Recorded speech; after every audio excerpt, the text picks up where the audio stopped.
జై శ్రీరామ్ అందరికీ నమస్కారం. వెల్కమ్ టు న్యూస్ అఖండ. నేను మీ కస్తూరి శ్రీధర్. మిత్రులారా, మన బార్డర్ సెక్యూరిటీ ఫోర్సు ఈ బంగ్లాదేశ్ అక్రమణదారులను తొక్కిపారేసేదానికి ఒక అదిరిపోయేటటువంటి ప్లాన్తో ముందుకు వచ్చింది. ఇంతకు ఏందా ప్లాను, ఏం చేయబోతున్నారు అనేది ఈ న్యూస్ ద్వారా మీకు చెప్పే ప్రయత్నం చేస్తా. ఓకేనా? ఈ బంగ్లాదేశ్ జనాభా వచ్చేసి దాదాపుగా 18 కోట్లు. ఇక ఈ బంగ్లాదేశ్ విస్తీర్ణం వచ్చేసి 1,48,000 చదరపు కిలోమీటర్లు అన్నమాట. సరే, నేను ఈ విషయం అంతా కూడా ఎందుకు చెప్తున్నారంటే, బంగ్లాదేశ్కు స్వాతంత్రం వచ్చిన సమయంలో బంగ్లాదేశ్ జనాభా ఇంత ఎక్కువగా అయితే లేదు. కానీ స్వాతంత్రం వచ్చిన దగ్గర నుంచి ఈ బంగ్లాదేశ్లో ఈ జనాభా అనేది విపరీతంగా పెరగసాగింది. ఒక్కొక్కరు 5 మంది 10 మంది పిల్లల్ని ఈనిపారు దొబ్బేది, కనేది కాదు, ఈనిపారు దొబ్బేది. వాళ్ళని మన భారతదేశంలోకి పంపించడం మొదలుపెట్టారు. ఇదంతా కూడా ఒక అలవాటుగా మారిపోయింది వాళ్ళకు. ఇక ఈ విధంగా బంగ్లాదేశ్ నుంచి భారత్లోకి ప్రవేశించేటటువంటి ఈ బంగ్లాదేశ్ అక్రమణదారులు ఎక్కువగా పశ్చిమ బెంగాల్, అస్సాం రాష్ట్రాల్లో సెటిల్ అవుతున్నారు. అందుకే 1971లో పశ్చిమ బెంగాల్లో 12% ఉన్నటువంటి ముస్లింల జనాభా ఇప్పుడు ఏకంగా 30%కి చేరుకునింది. అంటే ఏ స్థాయిలో ఈ అక్రమణదారులు పశ్చిమ బెంగాల్ రాష్ట్రంలోకి ప్రవేశించారో మీరు అర్థం చేసుకోండి. అలాగే అస్సాం రాష్ట్రంలో 1971లో 14% ఉన్నటువంటి ముస్లింల జనాభా ఇప్పుడు దాదాపుగా అక్కడ 40%కి చేరుకునింది. చూడండి. ఈ అస్సాం పరిస్థితి అయితే మరీ దారుణం అన్నమాట. 2040 నాటికి అస్సాం రాష్ట్రం ముస్లిం మెజార్టీ రాష్ట్రంగా తయారయ్యే అవకాశాలు పుష్కలంగా ఉన్నాయి. ఇదేందో సహజంగా జరుగుతూ ఉండడంలో ఇదంతా కూడా అసహజంగానే జరుగుతుంది. అంటే వాంటెడ్గా కుట్రపూరితంగా వాళ్ళ జనాభాని అయితే పెంచుకుంటారనమాట.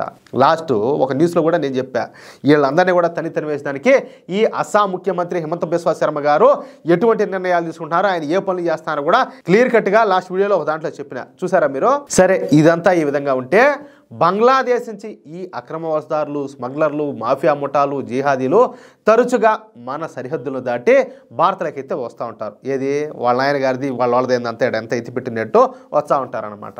ఈ విధంగా మన భారత్లోకి అక్రమంగా ప్రవేశించే ఈ బంగ్లాదేశ్ అక్రమవలసదారులను మన బార్డర్ సెక్యూరిటీ ఫోర్స్ జవాన్లు పట్టుకొని వాళ్ళైతే తిప్పి బంగ్లాదేశ్కి అయితే పంపిస్తూ ఉంటారు. చూడండి, ఇక్కడ నేను ఒక మాట చెప్దాం అనుకుంటున్నాను. ఇప్పుడు బంగ్లాదేశ్ బార్డర్ నుంచి మన దేశంలోకి వస్తే మన బార్డర్ దాటి వాళ్ళని తిప్పి మళ్ళీ వెనక్కి పంపించారు.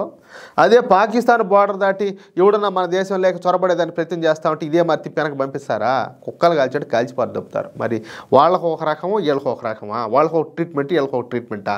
జబ్బు ఒకటే, ఇద్దరు కూడా జిహాదీలే. వాళ్ళకి ఏ ట్రీట్మెంట్ ఇచ్చామో వీళ్ళకి అదే ట్రీట్మెంట్ ఇవ్వాలా? వాళ్ళని కాల్చిపారు దొబ్బేది ఏంది, వీళ్ళ మళ్ళీ పోండి అని చెప్పి వీళ్ళ వెనక సాగనంపేది ఏంది? తప్పు కదా. కుక్కలు కాల్చాడు కాల్చిపారు దబ్బాలా? 10 మందిని కాల్చామంటే 11వాడు ఆగిపోతాడు. ఉచ్చ కాళ్ళంటే కారుతుంది జడమని. పోతే కాల్చిపారు దొబ్బుతారు రా నాయన అని. నువ్వు కాల్చకుండా వెనక పంపించావంటే వాళ్ళకి భయం ఏముంటుంది ఇంకా?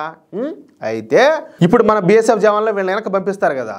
కానీ ఈ బంగ్లాదేశ్లో ఉండేటటువంటి ఈ బంగ్లాదేశ్ బోర్డర్ గార్డ్స్ మాత్రం వాళ్ళు బంగ్లాదేశ్ వాళ్ళు కాదు, వాళ్ళు మీ భారతీయులేనని చెప్పేసి వాళ్ళు మనతో వాదులాటకు దిగుతున్నారు. చూడండి ఏమి కథలో. పైగా ఆ అక్రమవలసదారులు భారత్లోకి ప్రవేశించినట్టు మాకు ఆధారాలు చూపించాలని చెప్పేసి బంగ్లాదేశ్ ఆర్మీ డిమాండ్ చేస్తుంది. ఏది మా వాళ్ళు మీ దేశంలోకి వచ్చేట్టు మాకేమన్నా ఆధారాలు ఉంటే చూపిండి, వాళ్ళు మా వాళ్ళు కాదు మీ వాళ్ళేనని చెప్పి మాట్లాడుతున్నారు. ఎందుకంటే ఈ బంగ్లాదేశ్ వాళ్ళు, అదేవిధంగా ఈ పశ్చిమ బెంగాల్ వాళ్ళు చూడడానికి ఒకే విధంగా ఉంటారు. వాళ్ళ వేషాలు, వాళ్ళ భాష అంతా ఒకే విధంగా ఉంటుంది. అందరూ కూడా ఈ బెంగాలీ భాషనే మాట్లాడతారు. అందరూ కూడా ఈ మోకాళ్ళ కిందకి అందరూ లుంగిల్లే కట్టుకుంటారు. అందుకే వాళ్ళలో ఎవరు భారతీయులో ఎవరు ఈ బంగ్లాదేశ్ వాళ్ళు కనుక్కోవడం కష్టంగా మారిపోయిందనమాట. ఈ విషయాన్ని గమనించే బంగ్లాదేశ్ ఆర్మీ ఈ విధంగా ఇప్పుడు అడ్డం తిరుగుతుంది. ఏది వాళ్ళు మా వాళ్ళు కాదు, వాళ్ళు మీ వాళ్ళేనని చెప్పేసి. అయితే మన బార్డర్ సెక్యూరిటీ ఫోర్స్ ఈ బంగ్లాదేశ్ ఆర్మీని తొక్కిపెట్టి నాదీయచ్చు. కానీ బంగ్లాదేశ్లో ఉన్నటువంటి హిందువుల భద్రత కోసం అన్నట్టుగా కేంద్ర ప్రభుత్వం మన BSF జవాన్లు కొంతవరకు కంట్రోల్లో పెడుతుంది. ఎందుకంటే మళ్ళీ అక్కడ మన వాళ్ళు ఉన్నారు కదా, వీళ్ళు ముందుగానే పిచ్చి కుక్కలు ఇయ్యి జిహాదీ కుక్కలు వీళ్ళు మళ్ళీ పోయి మన వాళ్ళని ఇబ్బంది పెడతారని చెప్పేసి దాన్ని దృష్టిలో పెట్టుకొని కొంతవరకు వీళ్ళు కంట్రోల్లో ఉంటున్నారు. ఈ బంగ్లాదేశ్ అక్రమవలసదారుల సమస్యకు శాశ్వత పరిష్కారంగా నరేంద్ర మోడీ ప్రభుత్వం ఒక అద్భుతమైన ఆలోచనతో ఇప్పుడు ముందుకు వచ్చింది. అదే బాడీ కెమెరాలు అన్నమాట. భారత్ బంగ్లాదేశ్ సరిహద్దుల్లో ఈ డ్యూటీలు చేసేటటువంటి మన BSF జవాన్లకు ఈ బాడీ కెమెరాలను అయితే అమర్చుతారనమాట. ఒక్కొక్క BSF జవాన్ పైన పైన ఒక్కొక్క బాడీ కెమెరాని అయితే అమరుస్తారు. ఈ విధంగా ఫ్రంట్ లైన్లో పనిచేసే జవాన్లకు అందరికి కూడా ఈ బాడీ కెమెరాలను అయితే ఏర్పాటు చేస్తారు. ఇప్పటి వరకు 5,000 బాడీ కెమెరాలను మన బీఎస్ఎఫ్ జవాన్లకు కేంద్ర ప్రభుత్వం అందించిందనమాట. ఇవి కాక మరో 2,500 బాడీ కెమెరాలు కూడా కేంద్ర ప్రభుత్వం బీఎస్ఎఫ్కు అందించనున్నది. ఇక ఈ బాడీ కెమెరాలతో ఇక పైన భారత్లోకి ప్రవేశించే బంగ్లాదేశ్ అక్రమదారులను పట్టుకోవడం చాలా సులభం అయిపోతుంది. ఎందుకంటే అంతా కూడా దాంట్లో క్యాప్చర్ అవుతుంది కదా. అట్లా పైగా వాళ్ళను ఈ బీఎస్ఎఫ్ జవాన్ల దగ్గర ఉన్నటువంటి ఈ బాడీ కెమెరాలు రికార్డ్ చేస్తాయి కాబట్టి వాళ్ళ ప్రూఫ్ అయితే దొరికినట్టు అవుతుంది. ఇక ఈ ప్రూఫ్ చూపించి మన దేశంలోకి ప్రవేశించేటటువంటి ఈ అక్రమదారులను మళ్ళీ తిప్పి బంగ్లాదేశ్కి అయితే పంపించవచ్చు. ఈ క్రమంలో బంగ్లాదేశ్ ఆర్మీ కనుక ఏ మాత్రం ఓవర్ యాక్షన్ చేసినా మన బీఎస్ఎఫ్ జవాన్లో వాళ్ళని తొక్కిపెట్టి నారదీచ్చనమాట. వాళ్ళని ఎరగదని ఈ బంగ్లాదేశ్ అక్రమదారులను అందరినీ కూడా మళ్ళీ తిప్పి బంగ్లాదేశ్కి అయితే తరిమికొట్టచ్చు. అది విషయం. కానీ ఇక్కడ చిన్న నాకేందంటే నాకు సంతృప్తి లేని విషయము ఈ కెమెరాలు తగిలించుకోవడం, ఇదిగో మీ వాళ్ళు వచ్చినారు కావాలంటే ప్రూఫ్ చూడండి అని చెప్పి వీళ్ళు చెప్పడం అవసరమా నాయన? మనకి ఎన్నినా అవసరమా?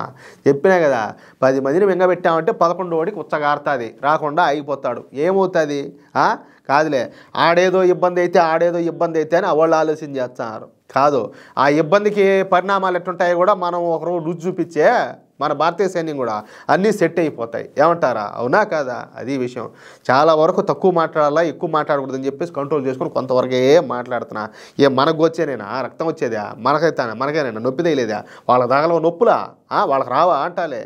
అది విషయం. అయితే మిత్రులారా, మనం ఎంత కఠినంగా ఉంటే మన దేశం ధర్మం అంత బాగుంటుంది. మనం ఏ మాత్రం కూడా ఆలస్యం వహించినా అయ్యో అనుకున్నా మనల్ని అయ్యో అనేవాడు ఎవడు కూడా ఉండడు. ఇదైతే వాస్తవం.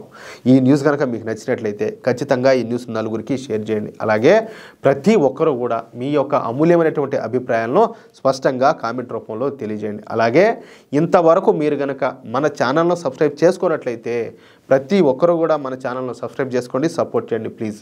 జై శ్రీరామ్, జై హింద్.